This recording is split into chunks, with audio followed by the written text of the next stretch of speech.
Tout est possible tant que vous le voulez vraiment, tant que vous avez la passion, vous avez le cœur de le faire. C'est vraiment possible de réussir. Je m'appelle Aïssatou Faye, je suis fermière et entrepreneur. Bon, moi, j'ai fait tout mon cursus scolaire au Sénégal. J'ai eu mon bac en 2012 en série S1 et puis j'ai voyagé aux États-Unis où j'ai continué mon cursus.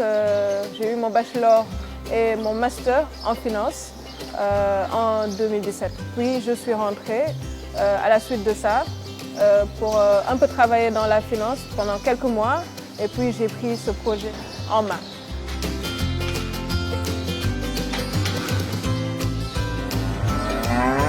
Il y avait mes parents qui avaient ce projet d'élevage, qui avaient acheté 10 vaches.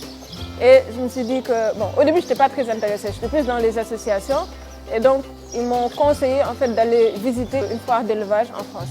Donc, je suis allée avec ma sœur et une fois là-bas, j'ai vu les animaux et je suis tombée amoureuse des animaux.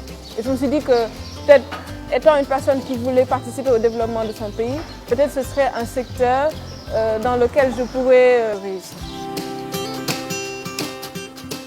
Donc ici, c'est là où on prépare l'alimentation des vaches. On fait le broyage entre le maïs, les tourteaux et certains éléments pour reconstituer un peu le concentré des vaches. Le cheptel qu'on a ici, c'est des vaches importées d'Europe, des races vraiment laitières, bien choisies pour la qualité de leur lait. Ces vaches européennes ont une très grande capacité de production comparée à nos vaches locales. Nous n'avons rien contre les vaches locales, mais là où la vache locale produit 5 litres, la vache importée aujourd'hui produit 20 litres, 25 litres. On est parti de 10 vaches à aujourd'hui plus d'une cinquantaine de têtes. Puis au fur et à mesure, une étable moderne, une salle de traite. Donc c'est tout un processus, mais c'est avec le temps qu'on a construit tout ça.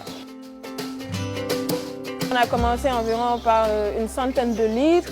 Aujourd'hui, on est à plus de 300 litres pour le même cheptel. Mais quand même, on collecte du lait aujourd'hui chez les éleveurs locaux de la zone, mais aussi dans des fermes sénégalaises comme la nôtre. Donc quasiment, on a des capacités de 3000 litres par mois en production. Au début, oui, ça a été difficile parce qu'il y avait un choix à faire et ce n'était pas vraiment évident au début. Mais ce qui m'a vraiment poussé, c'est-à-dire, c'est mon parcours. C'est l'expérience en fait, que j'ai eue aux États-Unis parce que c'est un pays qui t'apprend en fait, à prendre des risques, à essayer, à tenter, à ne pas avoir peur d'échouer. Tu peux être businessman, ne pas avoir fait d'études en sciences politiques et puis d'être président de la République. Et c'était la même chose pour moi, me dire que oui, bien vrai que j'ai eu un background scientifique, un diplôme en finance, bah, je peux être fermière, je peux être en fait tout ce que je veux. Et vraiment, c'est quelque chose qui m'a vraiment aidée dans ce que je suis aujourd'hui.